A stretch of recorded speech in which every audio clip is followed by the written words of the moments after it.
Foi. E aí, pessoal, tudo bem com vocês? Meu nome é Boniek, mas todo mundo me chama de Boni. A gente está aqui tocando esse projeto chamado Direita Itamaraju. Esse é o nosso primeiro vídeo. Primeiro eu vou falar para vocês o que esse projeto não é.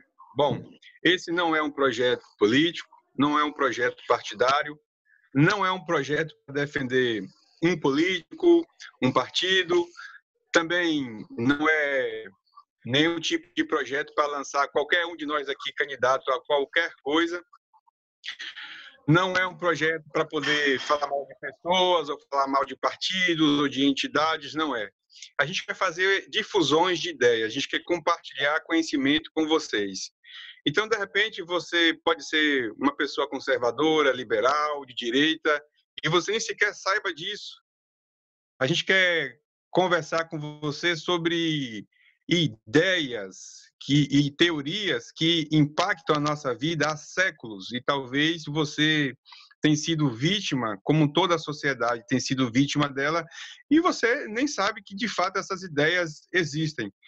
A gente quer dizer para vocês como a política, não no sentido de ter um lado, mas no sentido de ter uma ideia de como ela pode agregar à sociedade, é importante e como você deve fazer parte. É uma frase de uma pessoa que diz que se você não gosta de fazer política, tudo bem, mas aquela pessoa que vai te dominar, ela gosta de fazer política. E é dessa política, no sentido genérico, geral, amplo, macro, que a gente quer falar aqui nessa noite. Esse é o primeiro programa nosso e o primeiro tema que a gente quer tratar nessa noite é como eu me tornei, me virei, no meu caso, como eu me descobri um liberal, um conservador e uma pessoa de direita. Aqui comigo tem mais 3 pessoas, 3 amigos queridos. Tem o Jean, que está aqui do meu lado, em cima, porque é flamenguista. Tem o Luan e o André, que estão embaixo, porque são vascaínos. Como a ordem natural da vida e natureza permite que assim seja. Então, vou deixar que eles mesmos se apresentem a vocês. Vai lá, Jean. E aí, pessoal, boa noite. Bom, começando aí a dizer, né, como eu me descobri um conservador, alguém de direita. Antes de mais nada, eu não era nada, né? Nunca, antes de descobrir que eu era um conservador, eu era no máximo um niilista, né? Um dia até alguém me perguntou sobre isso, né? Porque na adolescência se tinha algum movimento que eu fazia parte e tudo mais e tal. Aí eu falei, eu era anarquista. Mas anarquista de qual linha? Eu falei, é daquela linha que queria que todo mundo se ferrasse, né? Todo mundo se lascasse. Então, eu não via muito sentido na vida e tudo mais, tal, mas não era um adolescente rebelde. Eu não via esse sentido de modo muito silencioso, né? Até que, quando meu pai faleceu, né, eu tinha 18 anos, eu comecei a me questionar sobre tudo à minha volta e tudo mais. E nos 20 que eu fui me descobrir conservador, né? Quando eu conheci Jair Bolsonaro, apareceu lá no Super Pop e tudo mais, falando aquele monte de coisa e tal, que para alguns até era loucura, né? Mas eu me identificava com aquilo que o cara estava falando, né? Aquele episódio mesmo da Maria do Rosário, que já tem acho que 5 anos, né? 5 anos, né? Eu concordei com aquilo ali, assim, imediatamente. Então, poxa, peraí, mas por que eu concordo com esse cara? Eu pensei. E então, alguns meses depois, eu conheci Olavo de Carvalho, o velho da Virgínia, né? E eu tive acesso às ideias conservadoras. E foi aí que, estudando, lendo mais, ouvindo o Olavo, né, eu tive mais informação sobre isso. Então, assim, antes de ser conservador, eu não era nada, né? Não era de esquerda, nem de direita. Eu era um jovem que não me interessava em nada disso, né? Até ter acesso ao o nosso, como eu posso dizer, o nosso modelo de conservador, né? Que é o Jair Bolsonaro, e o modelo de intelectual conservador, que é o Olavo de Carvalho. É isso. Bacana. Eu gostei da parte onde você fala, você começou a se questionar. A nossa evolução sempre começa, passa, perpassa pelo questionamento. Pessoas que não questionam, não se movimentam. Quem não se movimenta, não sente as correntes que o prendem. Luan, compartilha com a gente a sua experiência. Olá, gente, boa noite. Eu até estava pensando aqui, refletindo como é que eu cheguei a esse ponto de dizer eu sou um conservador. A maior parte da minha vida eu não era um cara que ligava muito para política, essas coisas assim. Eu era meio como. Eu não me lembro quem foi que disse que eu era um espermatozoide que foi jogado lá da Europa aqui no Brasil. Eu estava por aí. Eu não pensava nem muito assim em estudar, em trabalho, profissão, não. Eu queria me divertir, aprender coisas, ler um pouco, jogar, enfim. Até que, mas nesse caminhar de hobbies que eu tinha, eu via aquilo que depois, o que hoje eu entendo como a formação do imaginário. O que é isso? Que é você ver figuras possíveis e você se inspirar nelas. Então, eu conhecia muitas personalidades nobres, personalidades fortes, personalidades persistentes, e eu via que aquilo, poxa, isso aqui é uma coisa legal. É uma coisa que eu quero ser esses caras aqui. Eu quero ser como esses caras. E com o passar do tempo, sem muito pensar nisso, eu fui conhecendo novas coisas, passei um tempo pelo anarquismo, porque, em geral, eu queria achar essa personalidade forte, uma personalidade consistente, uma personalidade que trouxesse algo de bom para o mundo. E foi caminhando nesse sentido que eu encontrei primeiro o. Agora eu não sei dizer exatamente o ponto que eu falei, foi esse cara aqui que eu achei primeiro ou foi esse aqui que eu achei depois. Teve o Olavo de Carvalho, teve o Flávio Morgenstern, o padre Paulo Ricardo, mas estava pensando aqui um momento que marcou muito a minha decisão assim, poxa, não dá, que depois veio a ser mais forte, foi um artigo que eu li do Flávio Morgenstern, que falava sobre o aborto. Que falava, nossa, tem muita gente, que eu estava na faculdade, muita gente falando, vai para lá, para cá, é bom, é ruim, como é, como é que eu defendo isso aqui. O que ele fez? Ele foi direto ao ponto, ó. O negócio é o seguinte, tá vendo esse vídeo aqui? Ele vai mostrar uma animação de como é que se faz um aborto. Aí eu terminei de ver aquilo ali, eu decidi, ok, eu sei mais ou menos o que eu quero ser. Não tenho certeza do que eu quero ser, mas eu sei que eu não quero ficar com quem defende isso aqui. Quem defende aborto, desculpa. No máximo, eu te suporto se você for um cara muito gente boa. Mas eu não vou conjugar da opinião de quem defende isso aqui. Daí, cortou o meu laço de vez, qualquer possibilidade de eu me ligar com a esquerda. E daí foi passado o tempo, estudando, aprendendo, conversando com outras pessoas, até chegar no ponto onde estamos hoje. E é isso. Ainda engateando, né? Como autodescoberta, como pensamento de direita aqui no Brasil. Eu não sei se foi a Andrelli que me disse outro dia a frase que a esquerda está estruturada há bastante anos no Brasil. E a direita, como é que é? Ela é um carro em movimento. A gente tem que se consertar em movimento. Isso, em movimento. O carro está andando e a gente em movimento tentando consertar Assim, é um amadurecimento, é uma descoberta quase que diária.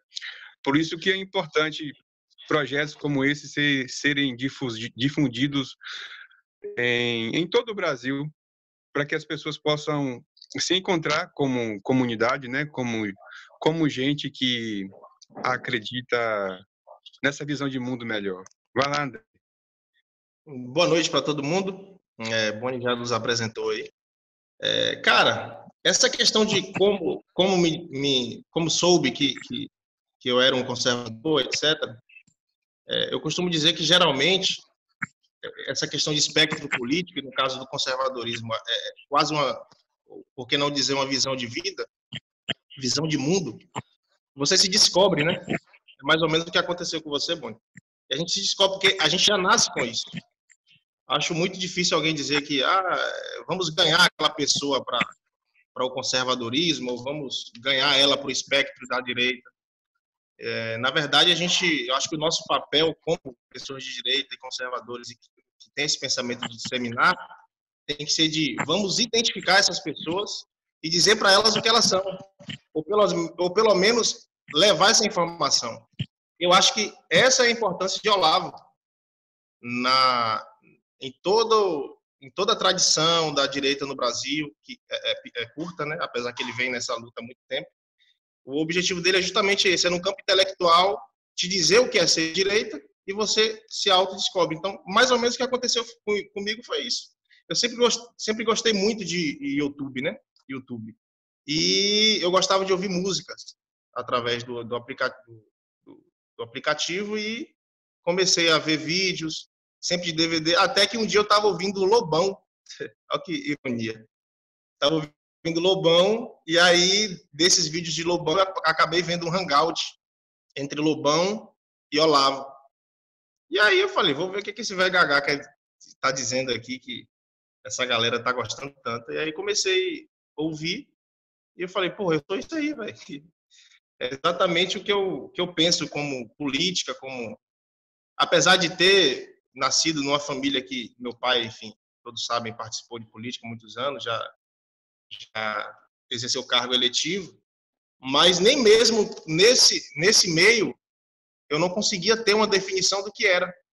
Então, Olavo foi essencial nesse sentido de explicar para mim o que era ser de direita, o que era ser conservador, até porque quando eu vi essa palavra conservador, o estereotipo que se criou do que é ser conservador não combinava nada comigo, porque, enfim, em outros momentos a gente vai falar sobre isso. Eu falar, não sou conservador, eu sou totalmente diferente disso. Depois eu fui entender o que significava realmente conservador no campo político, liberal no campo econômico, etc.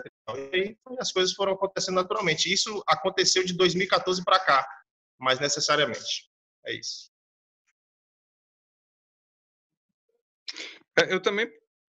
Eu acho que eu não me tornei um conservador no costume, um liberal na economia, um cara de direita na política. Eu me descobri assim. Eu, como a maioria de nós que tivemos escola pública, a pessoa tinha vergonha de dizer que era de direita, não era? Então, assim, se você é um cara de direita, o que você era? Assassino. Capitalista era palavrão, lembra? Quando você queria ofender uma pessoa, chamava de capitalista. Você é um capitalista. Exatamente. E você apoia quem? Generais que matam, que torturam pessoas, porque toda política que é praticada fora do ambiente do que a gente conhecia da esquerda, não é?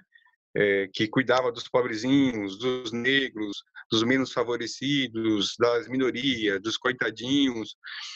Toda política ela era capitalista, ela era devoradora, ela enricava os mais ricos, empobrecia os mais pobres, e era símbolo de tudo de mais ruim, mais vil que já aconteceu em nossa história. Então eu passei por essa fase de me esconder, até que chegou aquela aparente polarização Fernando Henrique e Lula, não é? PSDB, PT. Ponto. Aí eu não me identificava com a herança de meu pai, eu não me identificava com o PT Então eu disse, eu sou um cara eu sou do PSDB. Com o tempo a gente começou a descobrir o que era o PSDB, as suas agendas, apesar de ter um aparente neoliberalismo por ali. Enfim, a minha maior jornada foi com a Marina. Por quê? Porque com a Marina eu estava dizendo o seguinte: eu não acredito que o PSDB seja à direita. Não é isso que eu quero para minha vida.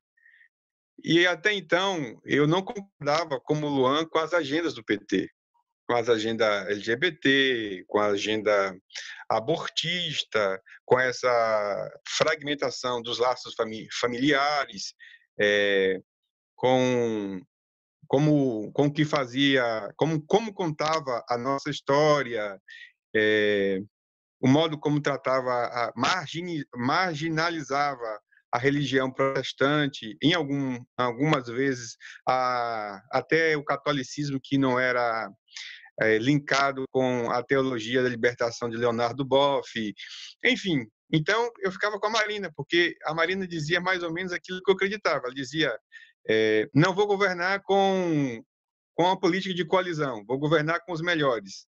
Então era a não coalizão. Pelo menos eu entendia isso. Ela dizia: nem Estado menor, nem Estado maior, mas Estado necessário. Então eu entendia um enxugamento do Estado. Ela falava de reformas. Então tudo isso que ela falava, eu achava que aquilo era de fato um pensamento de direita e liberal até então. Até que Jean me apresentou Olavo de Carvalho. E aí eu entendi o que ela estava propondo era uma reforma das políticas de esquerda, não era uma reforma de direita. Aí eu fui ler outras pessoas, fui ter contato com mais gente, com mais teóricos, na minha formação em administração. Aí eu fui rever coisas que eu já tinha visto na faculdade de alguns teóricos norte-americanos, ingleses. E aí, então, eu disse: peraí, a vida toda que eu vivi perseguindo a Marina, eu não estava perseguindo a Marina, mas eu estava perseguindo o ideal de Estado e a visão de mundo que estava aqui dentro de mim, mas que eu não sabia colocar para fora. E aí essa onda de direita que veio sobre o Brasil, sobre o mundo, na verdade, me fez me enxergar, não é? E hoje eu vejo sentido em como caminhar no mundo nessa perspectiva de espalhar essa ideia de que a família é a base da sociedade, de que o Estado não pode ser tão autoritário, tão grande, que nós não somos seus vassalos, que o Estado é que depende da população, que todo o poder emana do povo, e por aí vai. Então, assim, eu já era uma coisa que eu não sabia me definir até então, entendeu? Essa foi a minha jornada de como eu virei um conservador. E eu acredito que muita gente que está ouvindo a gente agora, talvez seja mais ou menos porque as pessoas aprenderam uma máxima muito errada. As pessoas aprenderam o seguinte: tem 3 coisas que a gente não pode falar: política, religião e futebol. Não é? É uma máxima que a gente ouve. E talvez por falta de conversar sobre essas 3 máximas, a nossa população, desde o menor vereador até o grande presidente da República, eles tenham feito o que fazem há anos e anos e anos com a nossa política e o nosso povo. A gente precisa de uma evolução política o quanto antes. Outro dia eu vi o Alan, do canal do Terça Livre, falar: a gente precisa de uma desobediência civil. Concordam com isso, vocês? Sim, sim. E já usando um dos seus argumentos aí, uma das coisas que você falou, muita gente é conservadora, defende esses valores, e, no entanto, né, como esse nome, essa definição conservador, ela se tornou um xingamento, aliás, não se tornou, a esquerda a tornou um xingamento, as pessoas ficam com vergonha de assumir isso. conservador, hoje, ainda é um xingamento. E isso já começou a mudar. Mas eu lembro que na universidade, se você dissesse, quando eu dizia, né, eu nunca tive medo de me rebelar e tal. Quando as eleições chegaram, eu me mostrei, até porque eu queria averiguar uma coisa. Eu queria saber o seguinte: se a universidade era aquilo que eu ouvia falar, aquilo que eu ouvia o Olavo falar, né? Que era um lugar da esquerda, um ambiente de esquerda, e não um ambiente ligado à inteligência, ligado à verdade, ligado à educação e tudo mais. E confirmei, cara. Quando eu me rebelei, né, conservador, alguém que votava em Bolsonaro, sabe, não sofri nenhum tipo de violência, até porque eu não acho, né, esse negócio de me xingar e tudo, não tô nem aí. Mas, assim, as pessoas não queriam nem conversar. E pessoas que falavam comigo antes de eu me revelar, antes de eu assumir em quem eu iria votar, pararam de falar, assim, instantaneamente. Hoje estava falando quando ele sabia que eu votava, que eu iria votar em Bolsonaro, pronto. Então, essa definição conservador se tornou um xingamento e as pessoas não querem assumir isso. Só que a maioria das pessoas que eu conheço, da minha família, eu imagino que também das suas, defendem a família, defendem a fé, defendem a vida e não defendem o Estado como algo que vai mandar em você. Porque a nossa vida é norteada seguindo Deus, seguindo a fé, Jesus, né? A família, os nossos pais, os nossos avós, e tudo, não o Estado, que é o que a esquerda define como sendo a melhor coisa, né? Nem eu nem você, o Estado manda em nós, né? Então, As tradições, Jean, e os costumes culturais e valores, ela vem muito antes do Estado, né?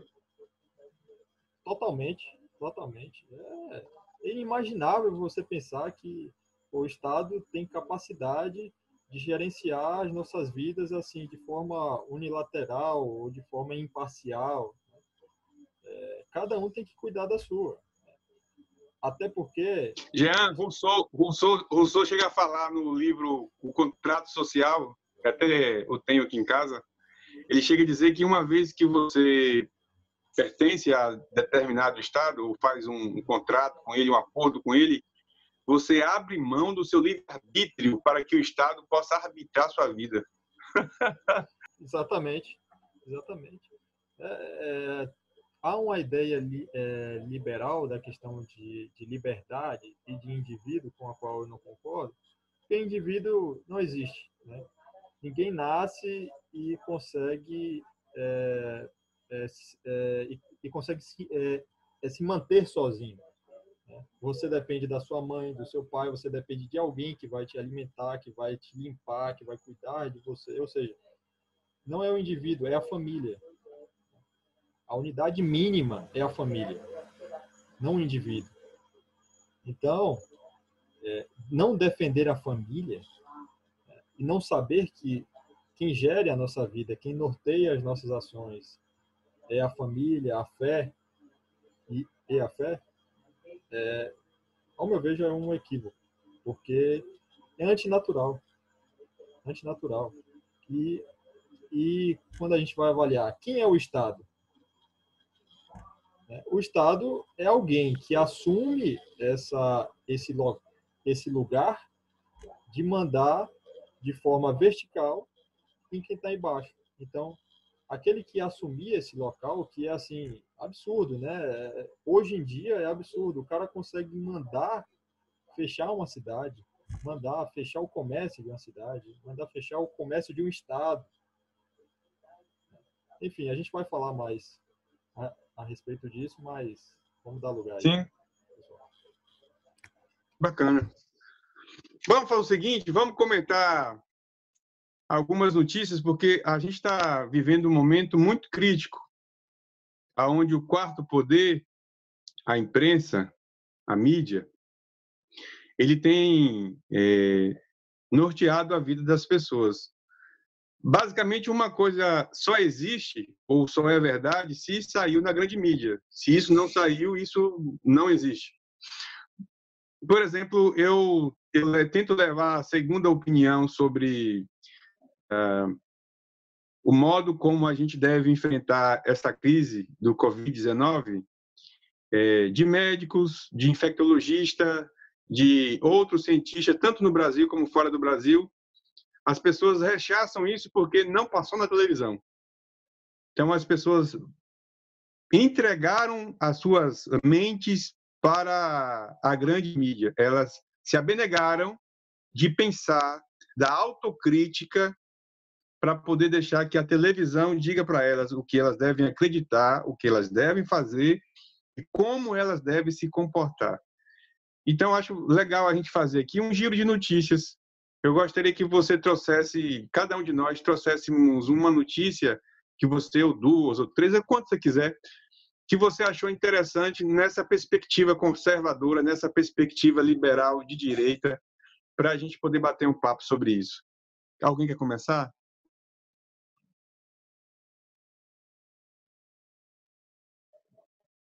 Luan. Pronto, Luan. Por unanimidade. É assim mesmo, aí vocês jogam a bola pra mim. Eu tava procurando aqui agora, pô. Luan tá muito quieto, pô. Tá. Deixa próximo aí. Tá, deixa eu comentar, deixa eu começar então. Deixa eu começar por mim. Vai lá. Uma coisa que me chamou a atenção,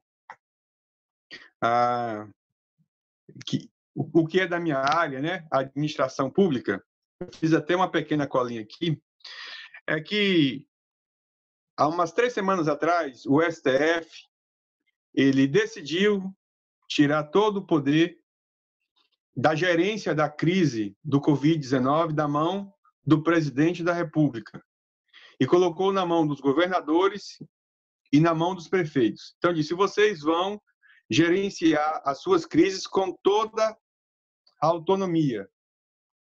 Vocês vão tomar toda e qualquer medida e o presidente da República não tem o direito de meter o bedelho aonde ele não é chamado. Vocês são senhores de suas cidades, vocês são senhores dos seus estados. Ok.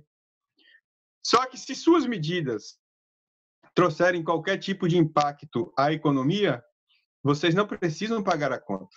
Quem vai pagar a conta é o presidente da República. Aí eu estou observando algumas coisas que estão acontecendo no Brasil.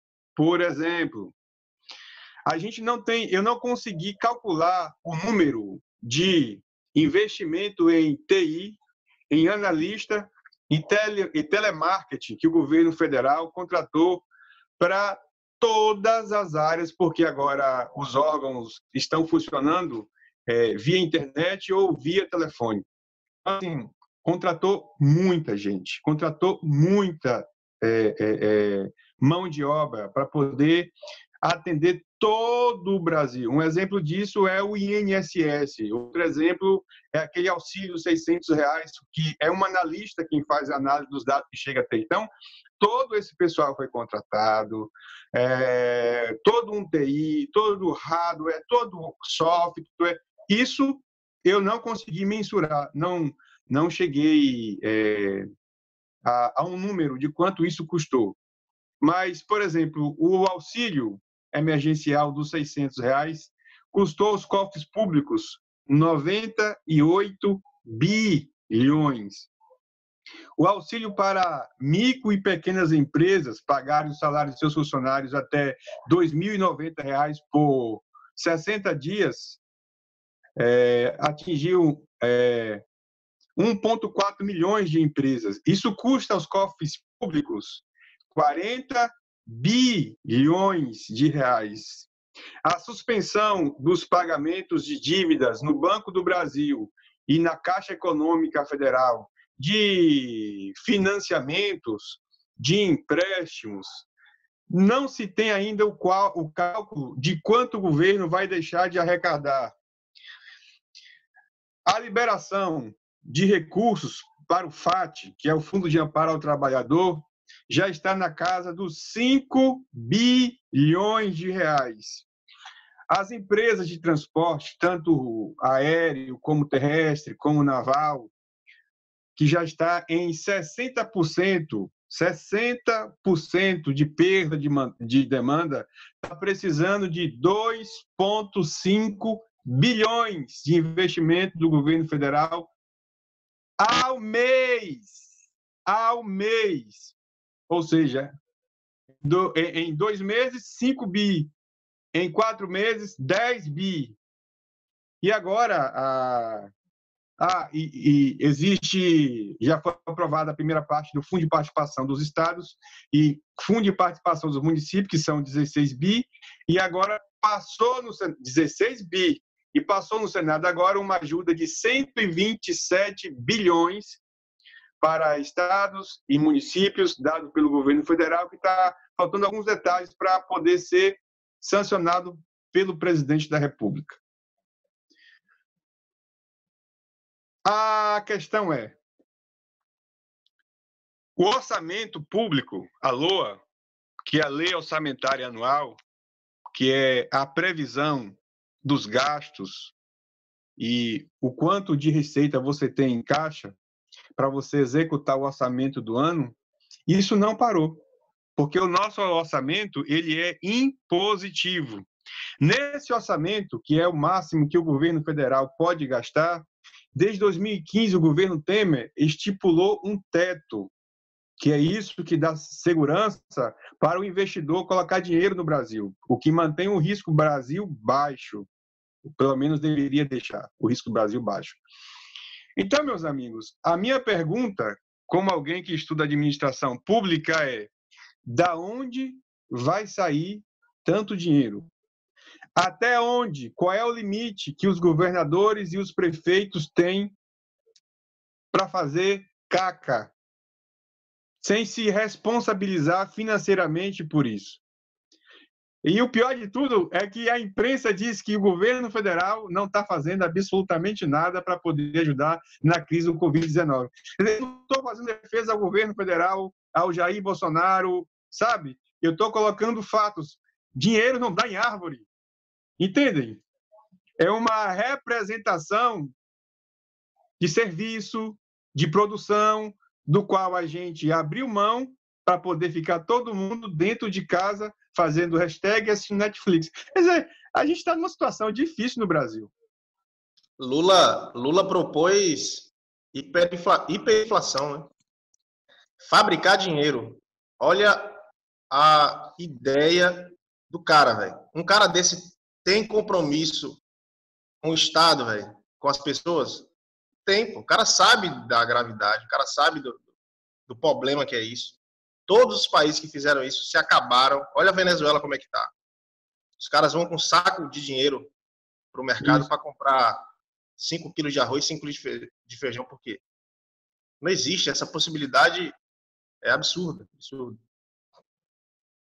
Sem falar, André, que quando você fabrica dinheiro, vamos usar a palavra dinheiro virtual, e não é um dinheiro que exista em bens e serviços produzidos pelo país, essa bolha artificial, e ele bem sabe o que é uma bolha artificial, que eles chamam de crescimento econômico, e na economia o crescimento econômico não é uma coisa tão bem vista como um desenvolvimento econômico, porque o crescimento econômico nada mais é do que uma bolha. Qualquer banco central pode criar isso, que dura por um tempo, mas depois ela explode, e aí acontece o que aconteceu explodindo na mão da Dilma em 2013. Vocês estão lembrados disso? Não foi impressão de moeda, não foi imprimindo, ele usou outras coisas para poder criar essa bolha. Mas eu quero dizer que isso não é um crescimento verdadeiro, honesto, sustentável, não tem robustez nisso. Então, assim, a gente precisa começar a pensar de que depois que acabar essa pandemia, ainda vai haver Brasil, É isso. Vai ter emprego? A gente precisa da saúde depois disso. Quem vai pagar essa saúde? Essa é a minha preocupação. Tem um detalhe interessante sobre isso aí, que você disse mais cedo, que aparentemente o objetivo das autoridades estaduais e municipais é repassar a batata quente para o governo federal, né? Fazer o que quiser e ir embora e depois não tem nada a ver com isso aí não, foi o governo que não agiu, o governo que não deu dinheiro, o governo que não teve uma boa política. Isso me lembrou um detalhe importante.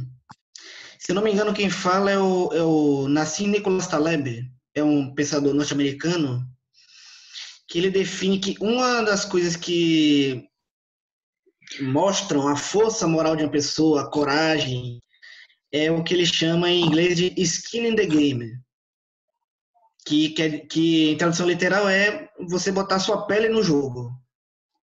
Em português a gente tem um nome melhor para isso, que eu só não sei se o horário permite que eu fale, que é botar o seu na reta.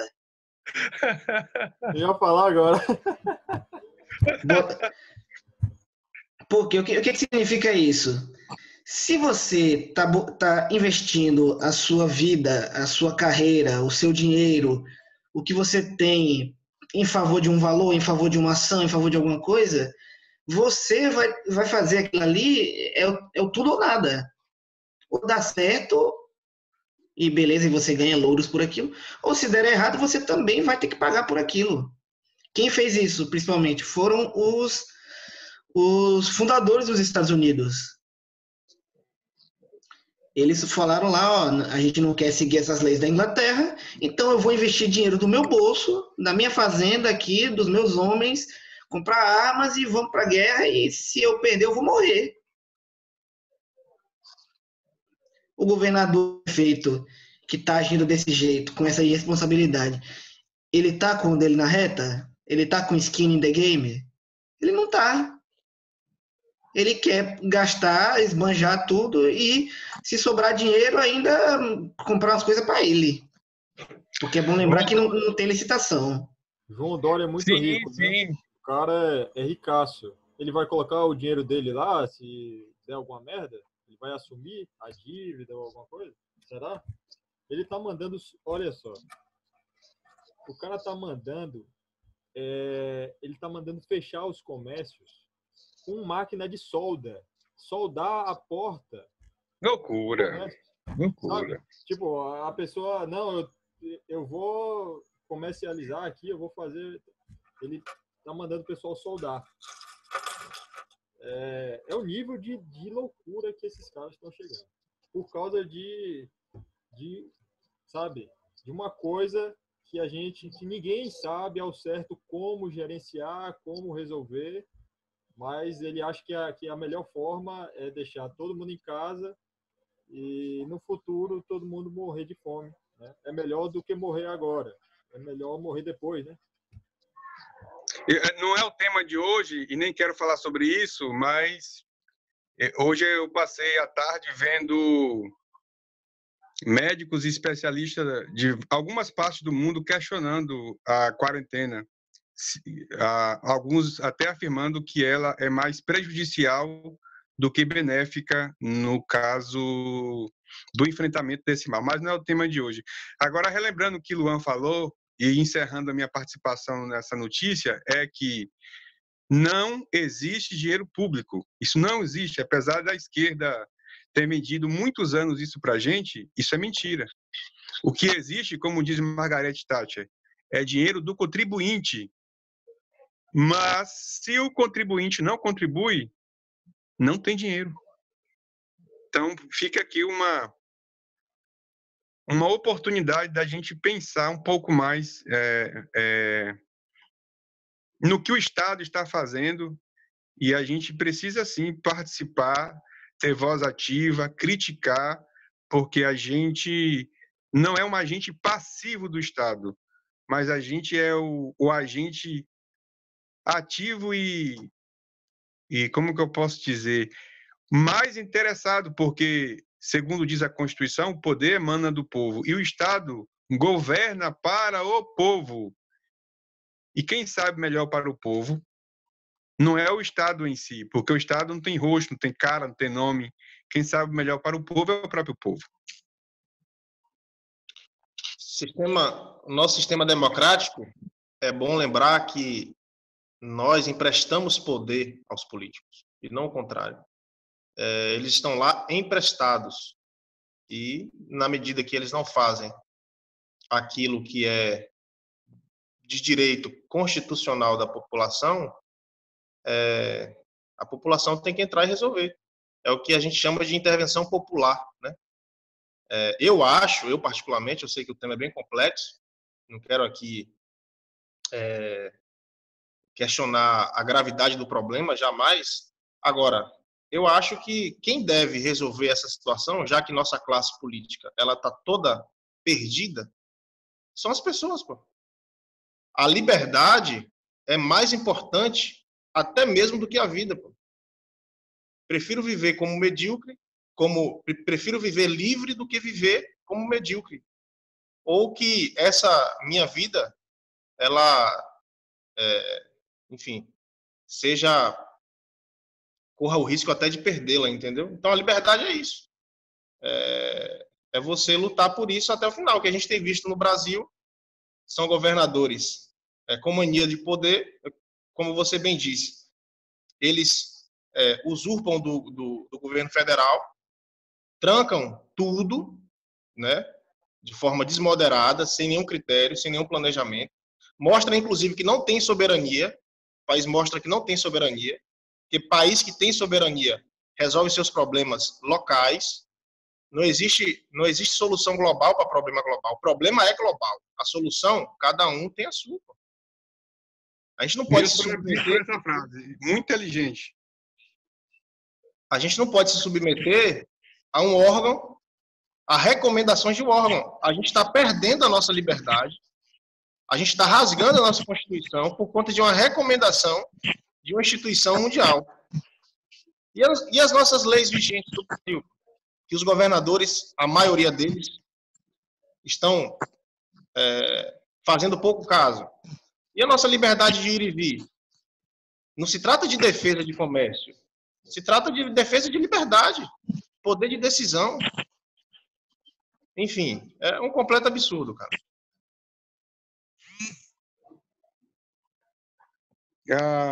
Mais alguém quer dar uma contribuição para o tema? Eu gostei que você falou isso. Não é uma questão de defender a economia, de defender dinheiro, de defender o capitalismo. É uma questão de defender nossa soberania, nossa liberdade, a expressão poder emana do povo. Vai muito mais além disso. É muito mais que isso.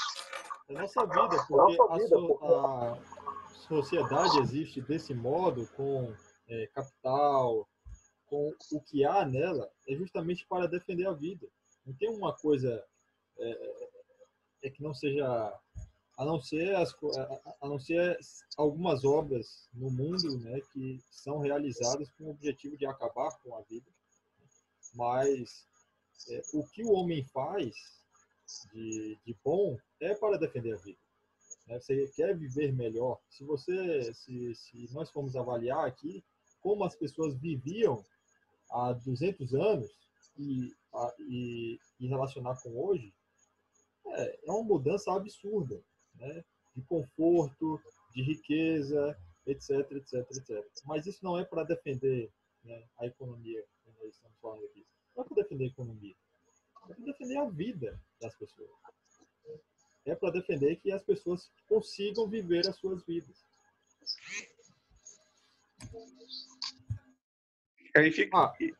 Outra coisa importante, não sei se já dá para mudar de tema, mas eu percebo... Esquece o tema. Esquece tema, né? Então, bora. Eu percebo um receio por parte das pessoas de falar dos nossos governantes, dos deputados, vereadores e tudo mais, essa cambada aí, sabe? Parece que os caras são intocáveis, você não pode falar dos caras. Sei lá, eles estão num serviço muito difícil, né? É muito duro o que eles fazem, nossa, que coisa tão cansativa, que coisa tão exaustiva, que você não pode falar mal dos caras, sabe? Se você vai apontar um cara, falar, esse cara tá fazendo errado, esse cara tá fazendo... Olha, você pode xingar. Eu acho que você pode xingar, sabe? Falar o que for. Né? Se você se colocou lá, você tem que saber que a vida é isso. Eu percebo, né, que o Jair, ele tem noção disso. E ele sofre com isso, ele se defende e tal, mas outros políticos, 90% ou mais, os caras se doem por qualquer coisa. Sabe, esse João Dória, esse Witzel, esses caras aí. Você não pode falar mal de nenhum deles. Você não pode falar mal de uma atitude dos caras. É como a questão do STF. Não sei se vocês lembram lá do Lewandowski, né? O ministro Lewandowski lá na aeronave, no voo, um advogado falou, né, que o STF era uma vergonha e o Lewandowski mandou a Polícia Federal levar o cara. Que absurdo, cara. Custódio. Então, assim, que coisa absurdo. É essa? Nós estamos deixando, né? Eu me lembro o seguinte, uma analogia, né? Eu já vivi isso com a minha mãe. Falei, mãe, eu queria ir a tal lugar assim, assim, assado. Ela falou, não, você não vai. Ah, não, mas isso e aquilo, você não vai. Beleza. Aí depois eu falei para ela, mas por que a senhora não quis me deixar ir? Ela falou, foi pelo seu bem. Beleza. A questão é que esses políticos não são a nossa mãe. Eles nem nos conhecem. Então, como é que você vai deixar o cara chegar e falar, não, isso aqui é pro seu bem, sabe? Eu estou te encerrando em casa, é pro seu bem. Eu estou deixando agora você não ganhar dinheiro para alimentar a sua família, é pelo seu bem. Olha só que loucura.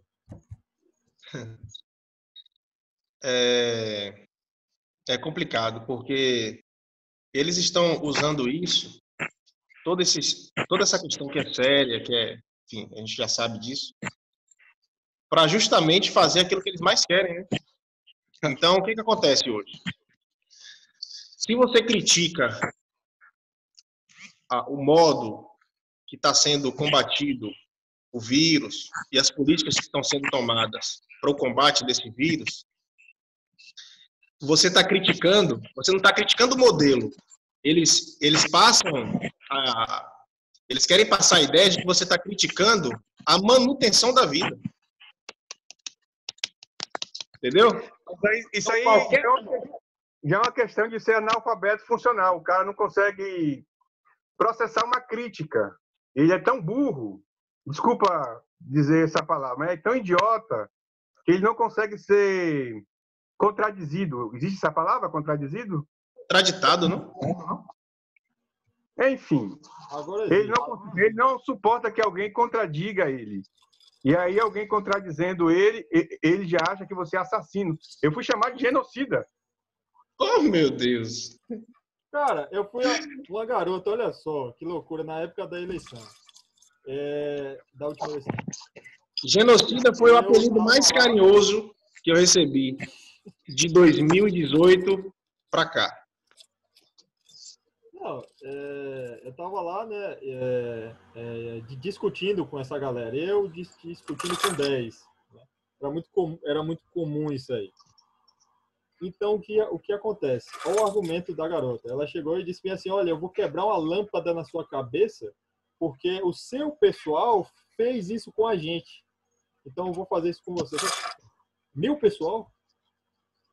Que meu pessoal? De onde é que ela tirou isso? Ou seja, como eu assumi que votaria em Bolsonaro e que eu era conservador e tudo mais, ela assumiu que todo mundo que supostamente fez alguma violência com LGBTs, com essas pessoas, eu fazia parte disso também. Ô, Jean, mas essa não é a lógica. Essa não é a lógica da cota? Um dia algum negro sofreu algum tipo de preconceito, foi impedido de acesso a alguma coisa na sociedade. Uma outra sociedade, de uma outra geração, vai ter que ficar pagando pelo que aquela geração anterior fez. Não é isso, mais ou menos? E o que é muito... Olha só que coisa curiosa. As leis abolicionistas do nosso país foram feitas por políticos conservadores. Deixa eu intrometer aqui rapidinho uma conversa e lembrar que hoje é 13 de maio, viu? um dia muito especial aí para a direita brasileira. Perfeito. Mas vamos lá, assim, vamos mudar de notícia, senão a gente vai ficar aqui o tempo todo falando disso. Não, mas encerramento, só encerrar. As nossas leis abolicionistas foram feitas por políticos intelectuais da época, né, conservadores, pessoas conservadoras. E olha só, que outra coisa curiosa. Eu fui falar disso um dia na aula, não sei se o Luan se lembra disso aí. E me foi questionado qual era a intenção dessas pessoas. Tipo assim, os caras são conservadores, fazem leis abolicionistas e são questionados com relação a qual é a intenção deles. Tipo assim, se você é conservador, suas intenções são malignas. Então, esse é o pensamento dos caras, sabe? Não dá para conversar. Luan me conhece, ele me acompanhou e tudo mais. Eu sempre fui aberto ao diálogo com qualquer pessoa na universidade, né? Só que o inverso não pode ser dito. O inverso não é verdadeiro. Essa história aí me lembrou um caso que eu vi outro dia, se não me engano, é no filme do Al Capone, que no fim dele termina a lei seca nos Estados Unidos e volta a vender álcool. E aí tinha um cara que, eu esqueci o nome agora, vergonha pra mim, que ele era a favor da liberação do álcool e tal. Que ele passou a vida inteira nisso aí. Defendendo isso, era o plano da vida dele. Aí terminou, liberou e tal, aí vieram os jornalistas pra cima dele, perguntaram, e aí, fulano, agora que liberou o álcool, não sei o que, você vai fazer o que da vida? Ele foi, virou pro jornalista e falou, eu vou tomar uma. E foi embora. Essa é a intenção, gente, é só isso. Eu não quero poder, não quero governo, eu quero tomar uma, tranquilo, só. Dá uma sacudida na patroa, é só isso. Não é mais nada do que isso. O cara não tem crise existencial, pô. O cara é de boa. É isso. É isso. Mas vamos lá, toca o barco. Vamos. Luan, o que você está achando Eu vi o Bolsonaro falar hoje sobre a resistência de incluir no protocolo de saúde do SUS, no estágio inicial da doença que está provocando a pandemia, o uso da cloroquina. Que em alguns países já estão fazendo isso. Aqui no Brasil, o protocolo só permite o médico fazer quando já está no estágio bem avançado, em quase que estágio final. Me parece que em hospitais particulares, eles já administram, como não necessitam seguir o protocolo do SUS, eles administram na fase inicial e tem tido bastante sucesso. Você achou estranho a cloroquina ser marginalizada depois de mais de 70 anos de existência e de bastante eficácia no combate a vírus, como, por exemplo, o vírus da AIDS? Bom, vamos ser claros aqui. Eu vou dar logo a conclusão antes de desenvolver o raciocínio. O movimento anticloroquina é político. Só isso. Você vai ver quais são os países que estão investindo mais pesado no movimento anticloroquina. Nos Estados Unidos e no Brasil. Na França já liberou, na Itália já liberou, na Rússia, inclusive a Rússia comprou lotes e lotes de cloroquina, foi, se eu não me engano, da China. A China comprou da Índia também, coisa assim, já virou pastilha.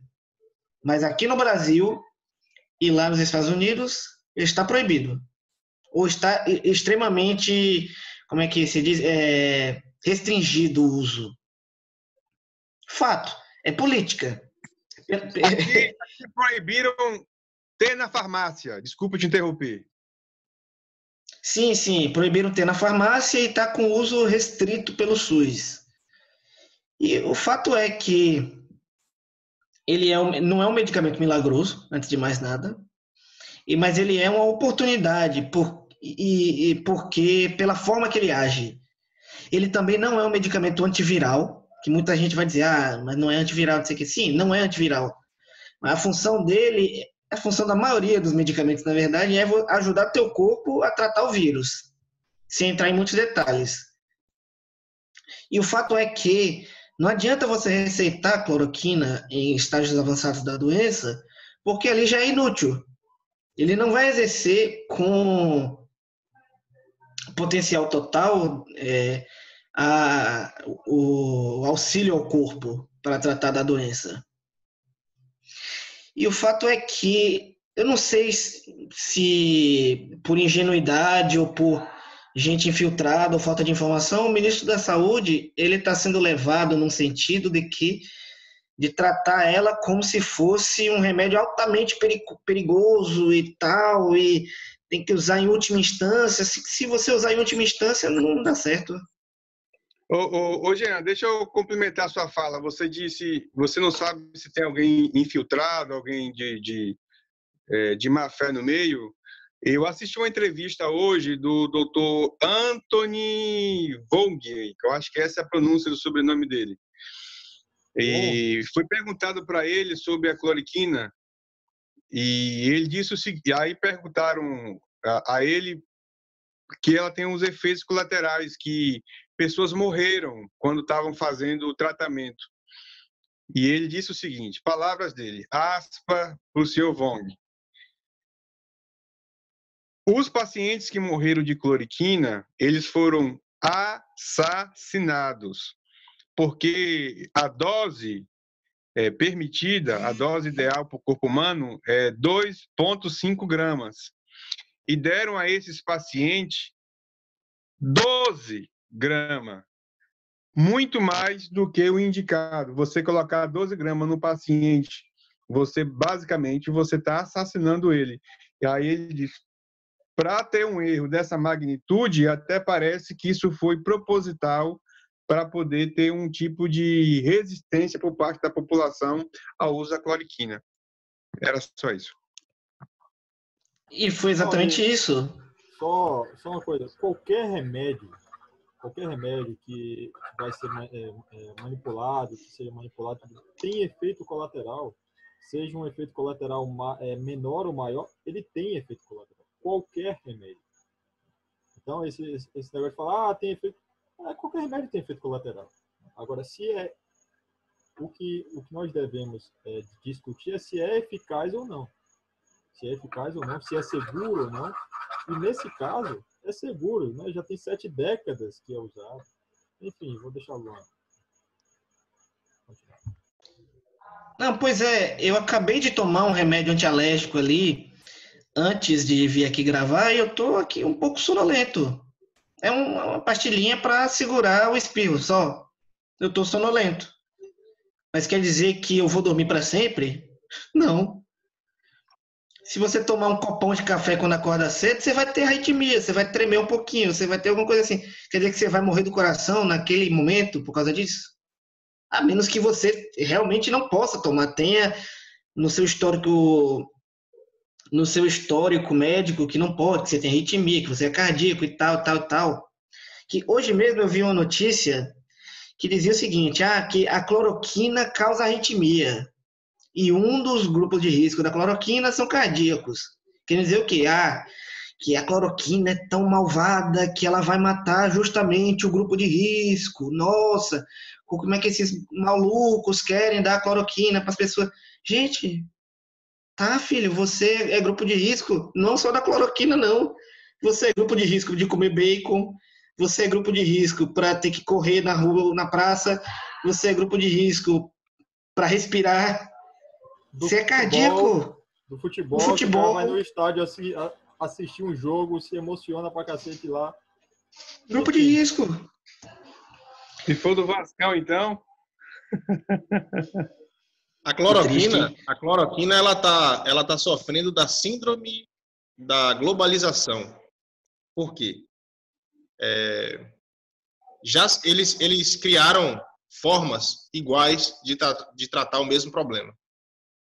Então, qualquer pessoa que fale de isolamento vertical, que não faz parte desse método que está criado, né? Essa única forma. E qualquer pessoa que fale de cloroquina não entra no debate.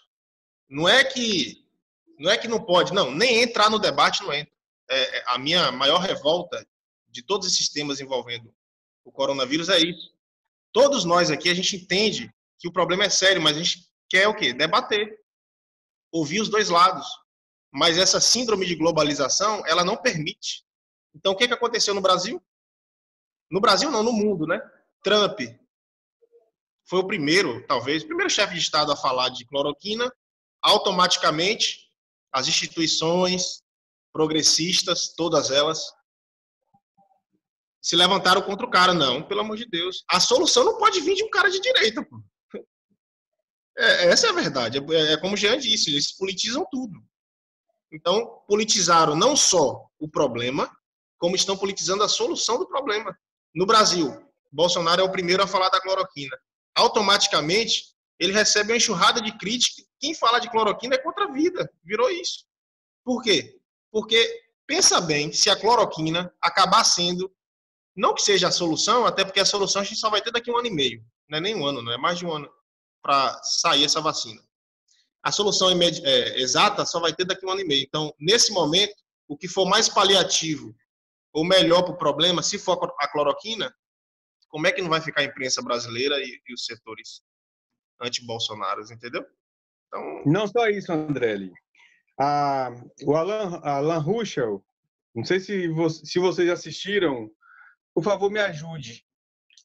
Ele eu acho que é Leandro Ruschel. Alan Ruschel é o ex-jogador da Chapecoense. Eu acho que você está dizendo Leandro Ruschel, né, Jean? Leandro Ruschel. Isso, obrigado. Ele postou no canal dele um documentário pequeno, de 26 minutos, de uma cientista norte-americana, alguma coisa assim, Miralovsky. Alguém assistiu esse documentário?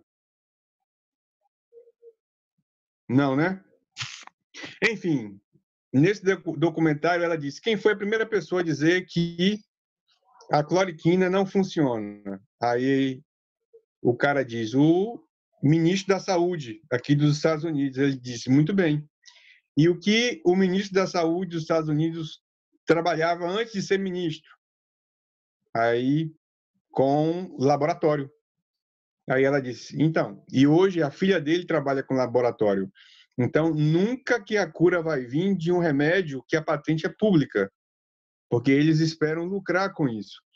E aí, relacionando com a entrevista do Dr. Anthony, a droga que esse laboratório, que parece que a filha dele tem algum tipo de ligação, é sócio, alguma coisa, desenvolveu, a eficácia é de 38%. Parece que foi a Índia ou foi o Japão que começou a usar, já suspendeu o uso. Enquanto a cloroquina, os pacientes que foram tratados, os médicos que fizeram os testes com seus pacientes chegaram a 98% de eficácia no tratamento. Então, assim, a questão da cloroquina é, de fato, uma coisa muito politizada de forma global, de forma mundial. Enfim, gente, eu tinha caído rapidinho ali, mas eu perdi parte do que vocês falaram, mas é exatamente isso. A coisa virou política. Entenda, a gente não está aqui fazendo... É meio chato ficar fazendo essa passagem de pano toda hora, mas o fato é a gente não está defendendo o governo por causa disso. A gente está dizendo o seguinte: gente, está aqui claro, as pessoas estão lutando contra um remédio.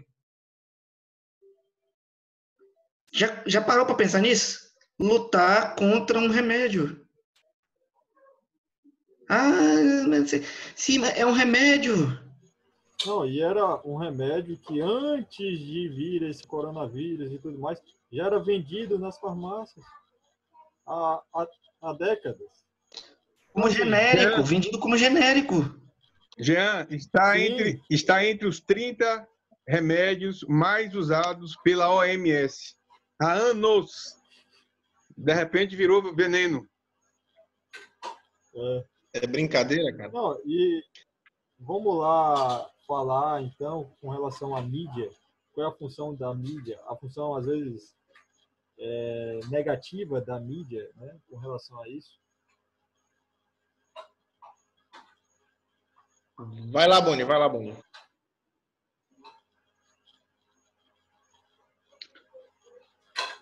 A função negativa da mídia. É um excelente tema, porque eu fico pensando, hoje de manhã, eu estava até comentando com minha esposa, depois que passar essa pandemia e depois que o governo Bolsonaro deixar de existir e vier um outro governo, a minha preocupação é a mídia vai viver de quê? Porque eu já não vejo mais a mídia com nenhum outro tipo de informação que não seja... Não estou falando do governo Bolsonaro, gente. Não há notícia sobre o governo Bolsonaro, notícia sobre o Bolsonaro. É o que ele falou, se ele espirrou, se passou a mão na testa, se coçou o nariz, se interferiu na PF, se fez vídeo, se salvou a Amazônia, se não salvou, se derramou óleo na costa. Ninguém fala sobre o governo, o nome. É sobre ele. E deu para entender o nível? Deu para entender o nível? Hoje, interrompendo rapidinho, hoje eu ri demais com o resultado do exame de Bolsonaro. Eu tenho certeza, quem acompanha Bolsonaro há mais de 2 anos, pelo menos, vai entender o que eu estou dizendo. Eu tenho certeza que aquilo foi pirraça de Bolsonaro. Ele já sabia, obviamente, ele já sabia do resultado. Mas os caras fizeram tanto escarcéu com aquilo, cara. Tem que entregar o resultado. Eu acho que tem mais de 10 pedidos de impeachment lá. Não tem por que condenar o cara de crime, de lavar dinheiro, de propina, de nada. Aí estão pedindo impeachment por conta de um exame que poderia dar positivo, e aí ele foi para o meio do povo sabendo que estava positivo. Olha a loucura, velho. Aí hoje o exame sai pela terceira vez, negativo. Entendeu? Então, assim, não dá para dar crédito, pô. Eu não estou falando da grande imprensa, de toda a imprensa. Eu estou falando das principais fontes de comunicação e que formadores de opinião, entendeu? E aí, hoje ou amanhã, isso foi agora à noite, eles devem dar uma notinha de rodapé. Exame do presidente Bolsonaro deu negativo pela terceira vez para a Covid-19. Pronto, e não se fala mais nisso, sendo que os últimos 2 meses foi só falando disso. Mas, André, você vê que o Brasil melhorou. Antigamente, a gente queria derrubar o presidente porque pagava mensalão, dava uma mesada. Todo mês, para a política poder voltar à agenda dele, abrindo mão do poder, de exercer o seu poder legislativo. Depois a gente passou a pedir impeachment de presidente porque ele estava dando dinheiro brasileiro para o governo venezuelano, boliviano, Paraguai, Uruguai, cubano, financiando coisa no Senegal, em Singapura, no Caralho A4.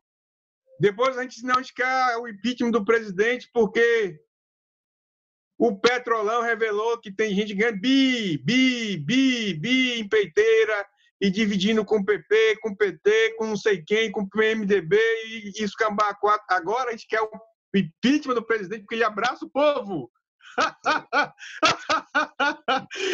Tem que ser impeachmentado, porra. Que absurdo! Ou porque ele usa o cartão corporativo. Não, cara, quando eu vi esse negócio do exame aí, eu falei, pô, tá na cara que é pirraça.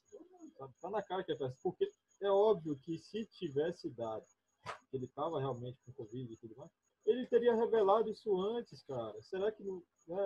É lógico. Ele falou, gente, estou com coronavírus. Seria muito mais simples. Aí você acha que um cara que está na situação do Jair, sabe? Olha para um lado, vê o capeta. Olha para o outro, vê outro bicho. O cara sabe, ele tem que dar sabe? Ele anda certinho. Ele sabe onde é que ele vai andar. Rapaz, a oposição torceu tanto para esse exame ser positivo que não está no gibi, velho. É ridículo. Pelo menos as últimas 3 acusações, né? Depoimento de Sérgio Moro, primeira grande expectativa da oposição, da classe política e da grande imprensa. Depoimento de Sérgio Moro, fiasco. Depoimento de Valeixo, não, agora vai ser Valeixo, o cara que era superintendente, ninguém melhor do que ele para dizer se o presidente interferiu ou não. Valeixo mais parecia uma testemunha de Bolsonaro. Não adianta o assunto, não. Não adianta o assunto, não. Nós vamos falar sobre isso daqui a pouco. Peraí. É porque tudo tem ligação, mas beleza. Vai lá. Outra coisa, eu vi uma notícia. Uma manchete hoje, porque a mídia vive de manchete, né? Você lê lá a matéria, às vezes a matéria não tem nada a ver com a manchete, né? Em outro momento eles contam uma mentira na manchete e na matéria eles desmentem a mentira, como se isso fosse jornalismo, né? Mas enfim, a ministra Damares falou na reunião com relação aos governantes que estavam abusando da autoridade deles com as pessoas, com os idosos, com mulheres, etc, etc, etc. Ela disse, nas minhas palavras, né, que esses caras tinham que ir para a cadeia. Ela falou isso na reunião. Não com essas palavras, mas, enfim. O jornalista, filho da mãe lá, colocou na manchete: ministra Damares diz que governantes deveriam ir para a cadeia. Como se ela dissesse isso a esmo, sabe? Manda esses caras ir para a cadeia. Não foi assim. Aí ela foi lá e acertou. Falou, não, eu disse isto, né? Repito o que eu disse e assina embaixo. Se fizer isso, tem que ir para a cadeia mesmo e acabou. Né? Então, você veja, ela é a ministra da família, da mulher e dos direitos humanos. Nela não pode exercer a função que ela foi escolhida para exercer, que é a de defender os direitos básicos do ser humano. Você veja, se ela reclama que idosos estão sendo abusados, que mulheres estão sendo espancadas, ela está errada. Né? Agora, se fosse a ministra do Lula, né, se fosse a Dilma, não, tem alguma coisa, ia fazer alguma elaboração lá de argumento para defender e tudo mais e tal. Mas como é a ministra evangélica, né, como é uma pessoa competente, que aliás nós deveríamos inclusive relatar aqui o que ela já realizou no ministério dela. Eu gosto muito dela. Jean, Damares, a ministra Damares, ela queimou muito a minha língua, velho. Pensa um cara que bateu em Damares foi eu, velho. Logo no início do governo. Não entendia. Eu gostei dela. E aí, velho, ela me cativou, velho. Os trabalhos, porra, rapaz, a mulher que se preocupar e tiver interesse, claro, né? Ninguém é obrigado a estar procurando nada, mas que tiver interesse de procurar as políticas relacionadas às mulheres que ela tem tomado, cara. Porra, bicho. Ela assim, tem sido um orgulho pro governo Bolsonaro, sabe? Agora, uma autêntica conservadora. Quem procurar essas informações, esses trabalhos por meios tradicionais, veículos tradicionais de informação, esquece. Ela vai continuar sendo esse horror que a pessoa acha que é. Não, e logo no começo, quando ela foi nomeada, houve aquele escarcéu, né? Aquela zoeira com ela, com relação com relação aos acontecimentos da infância dela, que ela foi abusada. E houve um escarcéu, a mídia fez um escarcéu. Ou seja, eles esculhambaram realmente, essa é a palavra, esculhambaram a vida de uma mulher, né, que foi abusada. Olha só que coisa esquisita. Né?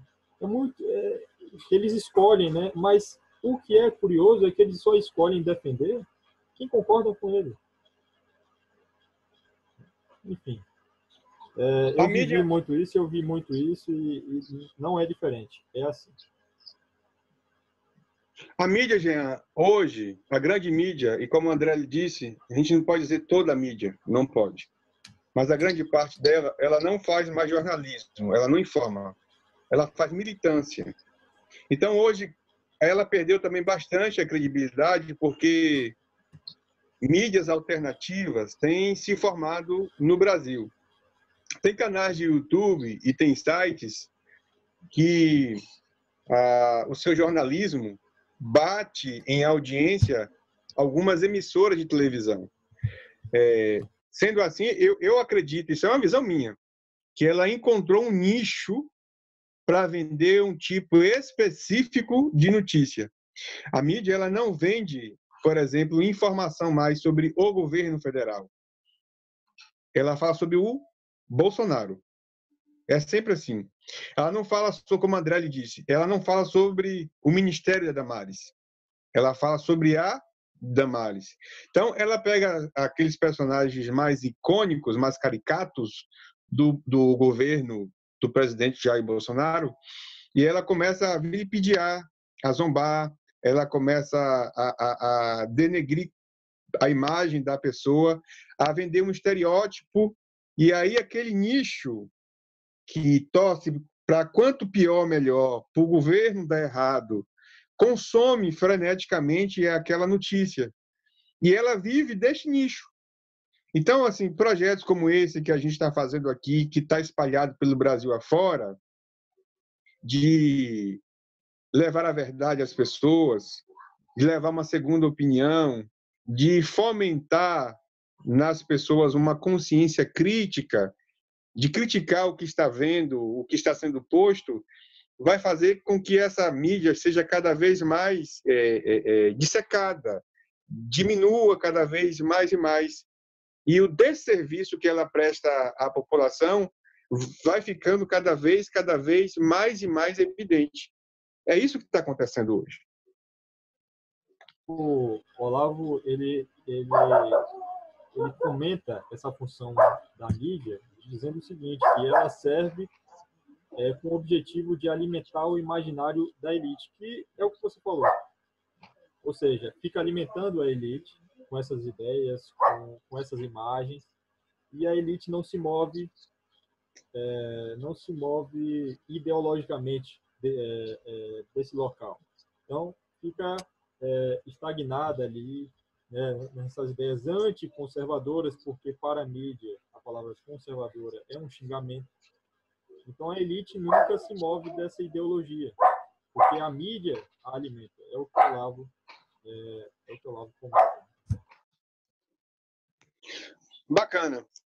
Vamos dar uma passada sobre o caso Sérgio Moro. Eu fiz até uma colinha aqui, uma passagem bem rápida, antes para a gente ir para o nosso último, vamos dizer assim, nosso último bloco, bloco de assuntos. Começa com o Luan aí agora. Luan tá... Rápida que nem a descida dele, a derrocada do Moro, né? Veja só, no dia 24 de abril, na manhã do dia 24 de abril, o Moro convoca uma coletiva, pelo menos para mim, foi uma coisa muito surpreendente, me pegou de surpresa, e ele faz uma coletiva dizendo que ele está saindo do governo Bolsonaro porque o governo Bolsonaro está cometendo interferência no seu ministério. Essa interferência seria meio que fazer coisas escusas com vamos dizer assim, o chefe da Polícia Federal. Isso foi pela manhã. E aí, como ele é uma pessoa que não é pau de galinheiro, uma pessoa de uma reputação ilibada, ele tinha um compromisso com sua biografia e o governo do Jair Bolsonaro seria impuro demais para poder ele estar colado, próximo, perto. Ele era acima disso, então ele tinha que sair. Ok. Na noite do dia 24, do mesmo dia, o presidente da República, Jair Bolsonaro, juntamente com os seus ministros, que eu achei aquilo bastante importante, demonstrando apoio a ele, faz uma coletiva dizendo que o que Moro falou não procede, que isso não é verdade. Até o outro dia, inclusive eu, fiquei em dúvida, dividido nessa situação, porque até então eu acreditava também que os filhos de Jair Bolsonaro estavam sendo investigados pela Polícia Federal e que ele estava removendo o diretor-geral da Polícia Federal para poder não investigar os seus filhos. Depois de uma busca, eu percebi que nem ele, nem seus filhos, nem seu primo, nem seu sobrinho, nem seu neto, nem o cachorrozinho dele, nem o carrapato do cachorro está sendo investigado pela Polícia Federal. Ok. No dia 2, devido às declarações que o Moro deu, ele foi, de forma recorde, chamado para depor na Polícia Federal em Curitiba, dia 2 de maio, e ele depõe. No dia 11, o Valeixo, que era o grande amor do Sérgio Moro, vai lá também dar o seu depoimento. E, para nossa surpresa, o Valeixo parece mais ser uma testemunha do Bolsonaro, apoiando tudo que Bolsonaro diz, e não concordando e não falando exatamente o que o Moro diz. E aí, dia 12, os ministros de Bolsonaro, o Luiz Eduardo Ramos, o Augusto Heleno e o Braga Neto vão lá e dão seu depoimento. Por último, ficando reservado para o nosso mistério, um tal de um vídeo que deveria sair na mídia, que Bolsonaro, hoje pela manhã, disse que por ele já deveria mostrar, mas parece que, como está em segredo de justiça, Celso de Mello não autoriza que ele faça isso agora, só quando tiver o devido tempo do processo legal. Essa é a historinha que aconteceu. Então, o André pediu para começar com o Luan. Luan, qual o seu parecer da cronologia do fato da novela Moro-Bolsonaro? Então, sabe, eu sou um cara que eu acredito no amor, sabe? Eu acredito na paz, eu acredito na simpatia, eu acredito nas boas intenções das pessoas. Jean chega a brilhar os olhos. Tá vendo? Não. Ui. Eu sou um cara que acredito nisso. Que todo mundo tem algum motivo. Se você souber explicar direito, você chega lá. Chega no motivo válido. Inicialmente, quando o Moro veio com aquele monte de acusação, o que eu pensei? Pô, Sérgio Moro, ele é um cara arisco. Ele tem muitos anos de magistratura. Ele se envolveu em muitos processos com gente perigosa, antes até da Lava Jato. Ele jogava um xadrez 4D ali, que pô, fazia tal coisa, o outro fazia outra, e eu vou mexer aqui, não sei o que, e vai embora. Ele jogava o xadrez 4 dedos, né, com Lula, com a mão esquerda. 4 dedos, 4 dedos, 9D. Pois é. E nisso, o que eu pensava que ele interpretou da situação toda? Quando ele fala interferência, tava querendo ver o que não devia, não sei o quê, aí depois o Jair falou, não é bem isso aí, eu queria informativo de inteligência. No fim do primeiro dia, o que eu pensei? Sérgio Moro, um cara arisco, ele interpretou mal quais eram as razões de Bolsonaro. Ele foi e viu, não, tem coisa esquisita aqui, pode ser que aconteça alguma coisa, não quero me envolver nisso. Até aí, beleza. Tava tentando achar um mínimo divisor comum que não sentasse os dois. Só que aí veio e ele mandou aquele monte de mensagem pro Jornal Nacional, né, cara? Ele sabe que o Jornal Nacional, que a Rede Globo como um todo, é inimiga do presidente. Se ele fez isso aí, ele sabia a repercussão que ia tomar. Entende? Ele pode ter cara de bobo, mas de bobo ele não tem nada. Ele prendeu o Lula, pô. Daí, na hora que eu vi aquilo ali, eu falei, queria que todos ficassem amigos, que desse tudo muito certo aqui, não sei o quê, mas o cara provou que ele, no mínimo, não se importa tanto assim com o patrão dele, no mínimo. E para especular um pouquinho, na verdade, ele não se importa nem um pouco com o país, né? Ele se importa mais com a biografia dele. O resto foi só ladeira abaixo. Nem vejo muito o que comentar no resto, porque foi só fofoca. Foi só coisa assim fora de lugar. No dia da declaração já estava tudo explicado ali. Eu falei isso, eu exigi dele publicamente e tal, mas não pedi nada ilegal. Sim, e só para terminar, teve um detalhe dessa reunião, e isso foi o antagonista que comentou, que supostamente ao fim do vídeo, o Bolsonaro ele cobra na frente de todos os ministros uma ação do Moro com relação aos abusos de autoridade dos governadores e prefeitos. O que o Moro faz em resposta a isso, já que ele não tinha feito nada antes? Ele sai batendo o pé. Se joga no chão, esperneia, chora, Se faz joga, birra. joga no chão, esperneia, faz birra e vai embora. Se minha filha fizer isso, eu dou umas palmadas. Eu prefiro não dizer o que eu acho de quem faz isso, viu? Pois é. E é isso, cara.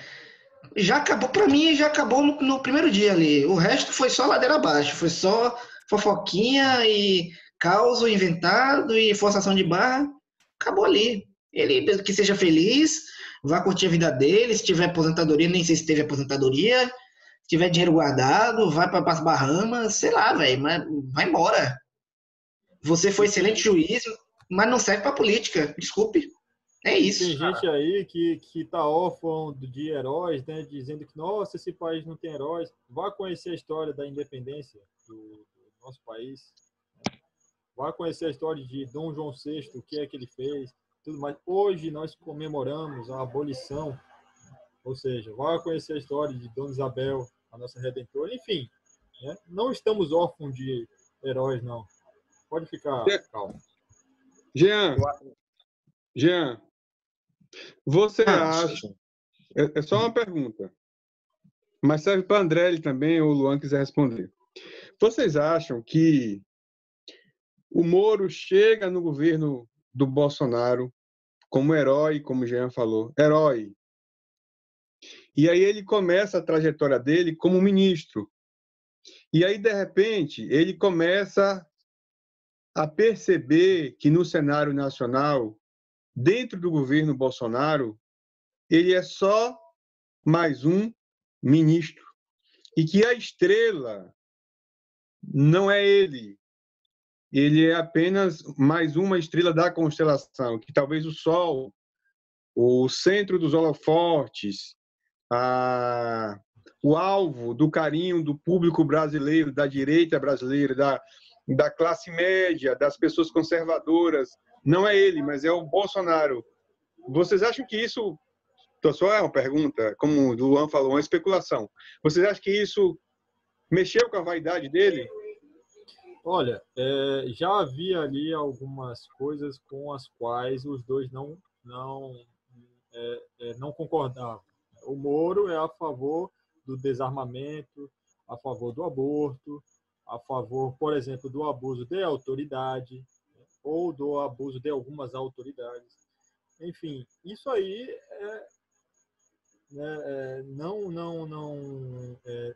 não condiz com a campanha que o Bolsonaro fez. Então, já no início, isso aí já está... Eu não sei se vocês lembram daquela...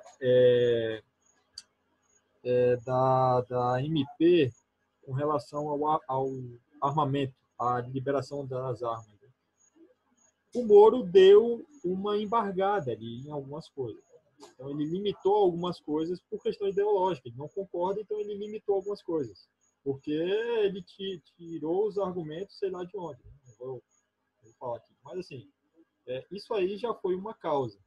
Isso aí já estava... Muita gente fala do governo, né? Que havia muita rusga entre eles. Então, isso é uma coisa. Agora, realmente, que o ego dele saiu aí bem ferido, né, nessa questão, ou por esse motivo, né, de não conseguir realizar as coisas que ele queria realizar, porque isso aí é evidente que ele é um cara que quer chegar ao ápice da carreira dele como sendo o melhor naquilo. Então, eu imagino isso, a minha avaliação é essa. Essa questão até, eu gosto de lembrar que ele repetiu muito sobre a biografia dele, né? Jean falou, e hoje sendo o dia da abolição da escravatura, tem que entender o que faz parte da biografia de Princesa Isabel. A abolição e o fim do reinado. O que eu quero dizer com isso? Quero dizer que Princesa Isabel colocou o dela na reta para poder libertar os escravos. Teve, se eu não me engano, se não foi no dia, no plenário da assinatura da abolição, ou se foi um dia depois, que vieram falar com ela e disseram: a senhora acabou de perder seu trono. E ela disse: se for para libertar todas essas almas, vale a pena. Tô de sobra. E outra coisa, iam homenageá-la com uma estátua, né? Porque ela ganhou ganhou a alcunha de redentora. Mas ela falou, não, eu não sou a redentora. O redentor maior é Jesus. E hoje há uma estátua no Rio de Janeiro, né, que é muito conhecida, por causa disso. Né? Seria ali uma estátua de Dona Isabel. Mas ela disse, não, eu não sou a redentora. Só há um redentor, Jesus. Se eu não me engano, ela está até em processo de canonização, para vocês terem ideia. Vocês não são católicos, mas pense nisso. A gente pode ter uma imperatriz santa. Sabe quem é que tem isso? França tem isso. Portugal tem isso. Imagina aí o país ter uma imperatriz santa. Isso não é pouca coisa, não. O Brasil tem esse potencial. Mas a gente joga fora porque é para defender a biografia. Ou para defender um prato de lentilhas. Um dinheiro de fora. É isso.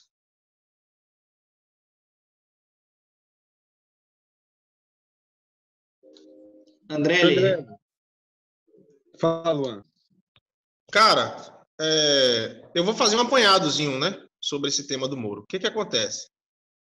O que é mais grave nisso tudo é que todo esse problema que envolve o vírus, que é como o Jean disse, isso veio se desencadeando com o tempo, esse racha na relação entre Moro e Bolsonaro.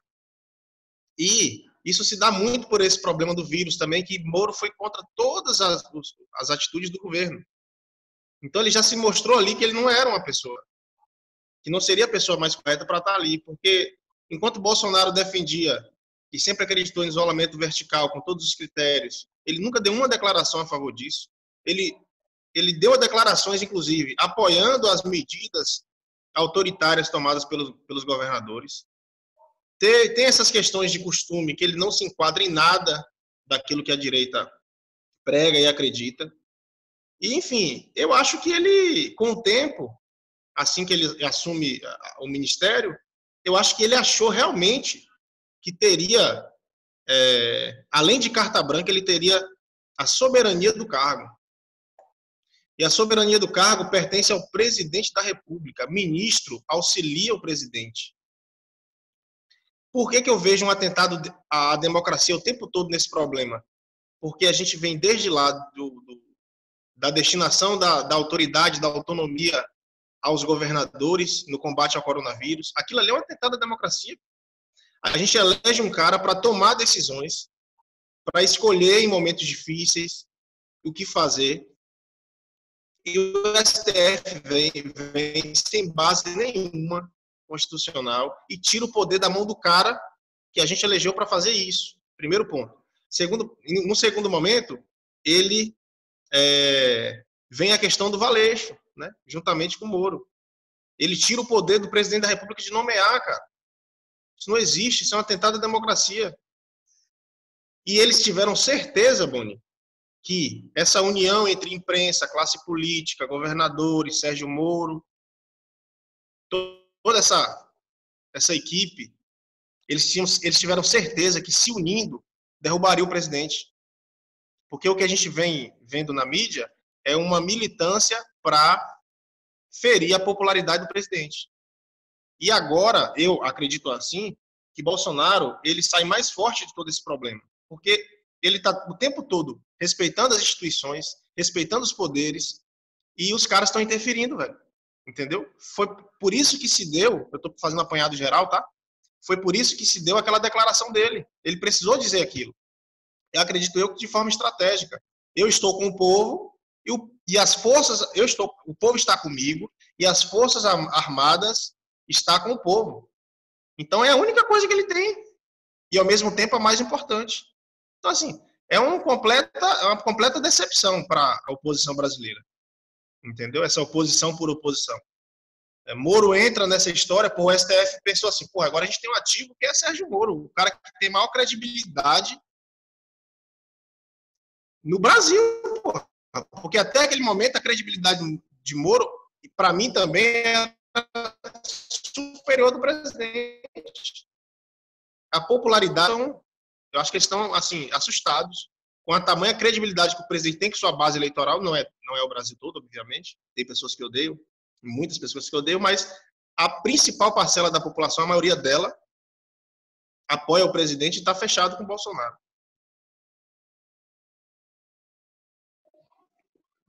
Sobre essa militância da mídia, vamos encerrar o nosso bate-papo de hoje com um bloco que a gente precisa fazer toda vez que a gente se reunir para bater o bate-papo, que é a mídia mente. Eu quero trazer para vocês aqui 3 notícias, 3 matérias que a mídia mente. A primeira dela que eu quero trazer para vocês é nessa ajuda de 127 bilhões que o governo federal está trazendo para os municípios e para os estados, o governo federal ele pediu uma contrapartida dos estados, que é o seguinte: vocês não podem aumentar salários nesse período em que vocês estão passando por essa recessão, que vocês estão recebendo a ajuda do governo federal. Até mesmo porque não faz sentido. Se o pessoal da iniciativa privada não tem nem emprego para pôr de comer na mesa da sua família, como que vocês vão pegar e dar aumento se vocês não estão vivendo com suas próprias custas? Até porque aumento de despesa, segundo rege a LRF, você tem que dizer qual é a fonte de onde que ela vai sair. E se você não tem uma fonte, você não pode dar o aumento. Sim, Jean. Boni, e muitos dos servidores não estão em atividade no momento por causa do coronavírus. Se você tirar aí a galera da saúde, a galera da economia, né, em geral, a maioria não está em atividade, está em casa. Sim. Então, por que aumento? Bom, essa foi a contrapartida do governo federal. Passou no Senado e quando chegou na Câmara, alguns deputados que fazem militância para alguns sindicatos disseram: não, isso não pode ser assim. Isso aí está errado. Algumas categorias têm sim que continuar recebendo aumento mesmo em meio a essa pandemia.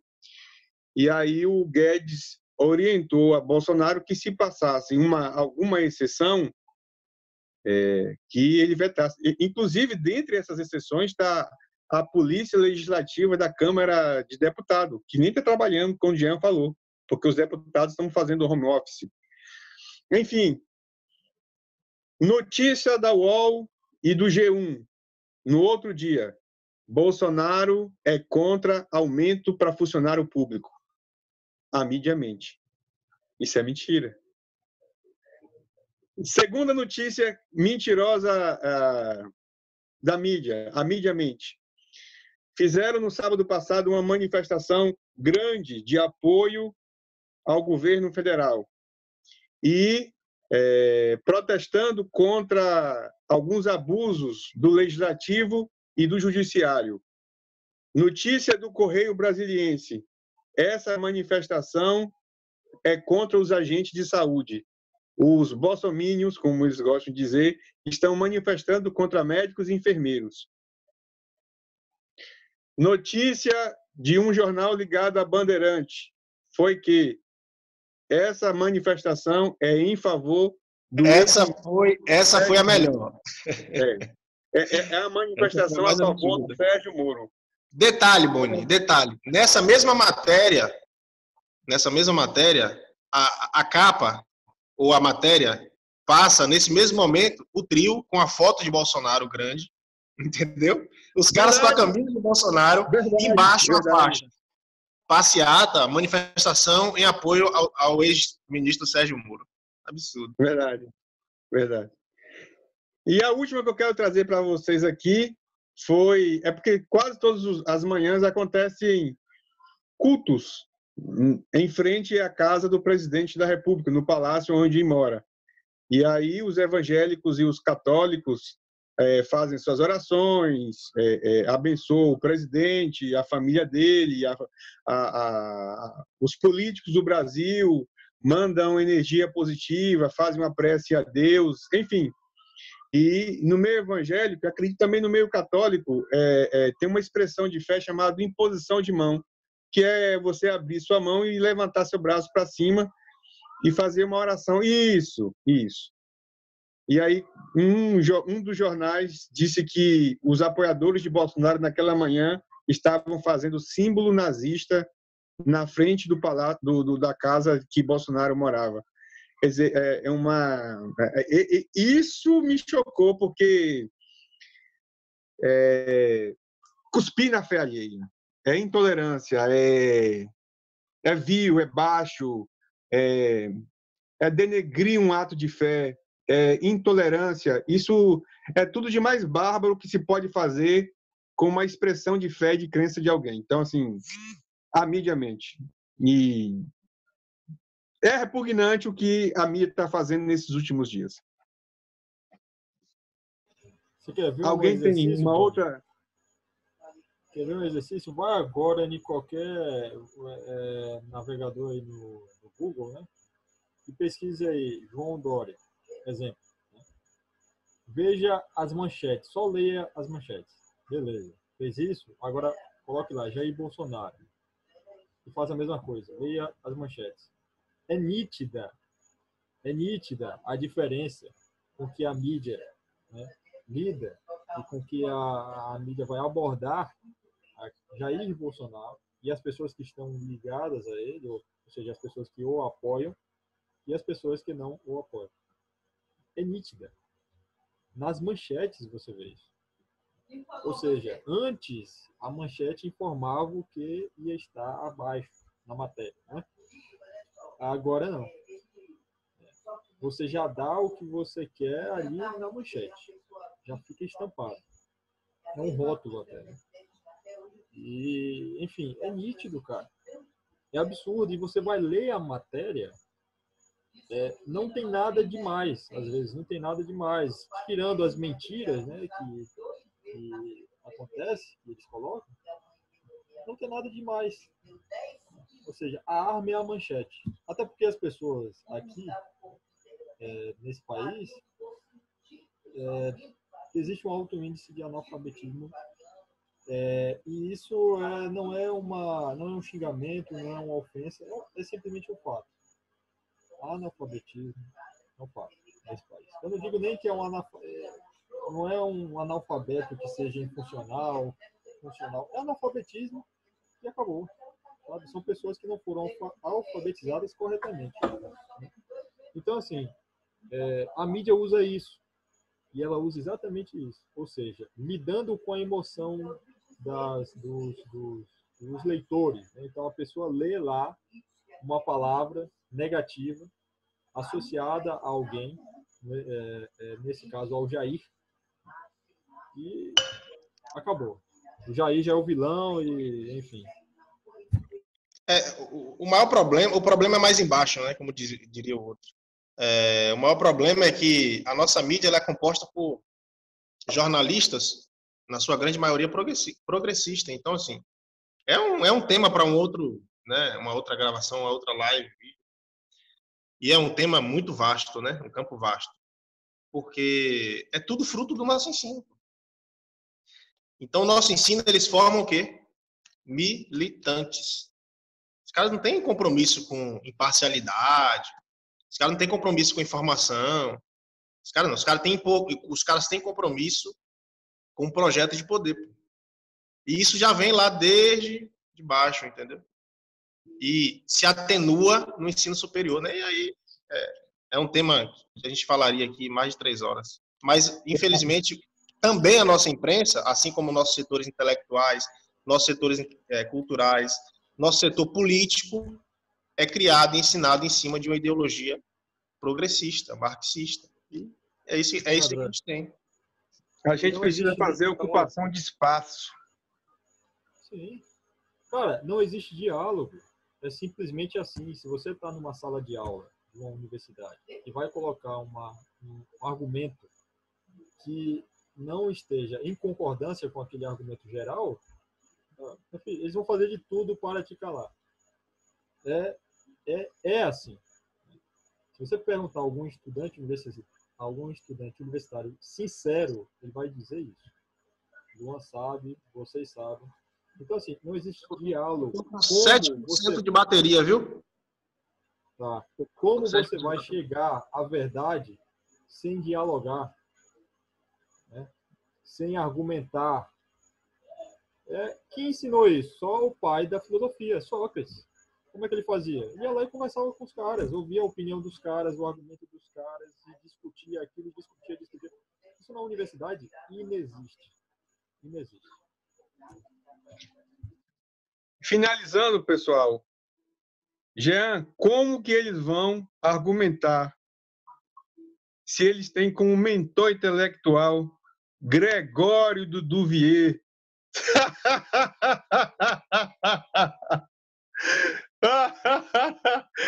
Eu precisava falar isso. Ai, risada é ótimo. Felipe Neto, pô. Vai pro Roda Viva. Pô, Felipe Neto, é verdade. Felipe Neto agora se declarou um porta-voz do socialismo no Brasil. Socialista declarado. Que bacana para ele. Ele tava falando... Outro dia ele tava falando assim, de acordo com minhas convicções, eu acho que, não sei o que, progressismo é ser gente boa. Ciência, pô. Não, porra. Cientista, não. Revisão dos pares. Altíssimo grau de pesquisa científica. Fez bibliografia. Porra, né? Sociólogo, pô. Ciência.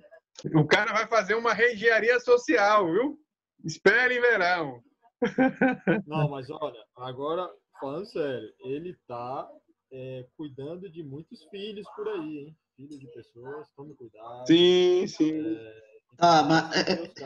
Os filhos estão assistindo, apesar de que a audiência dele cada vez mais vem aumentando.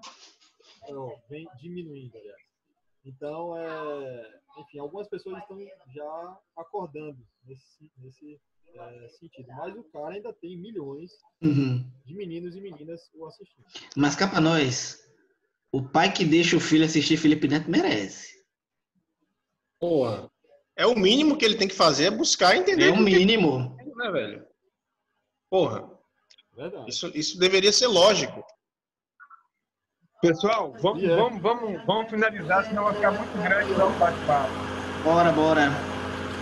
Já tem quase 1 hora. Jean. Tem 2 horas, Quase duas.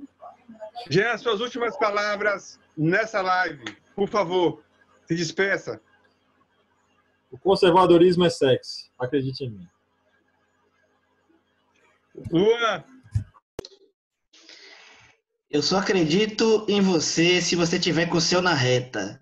Se o que tá na reta é dos outros, nem fale comigo. Andrelli. Bolsonaro 2022. Eu me despeço dizendo: vivi para ver o presidente da República ser caçado porque abraça o povo. Um abraço, pessoal. Fiquem todos com Deus. Até mais. Tchau, tchau.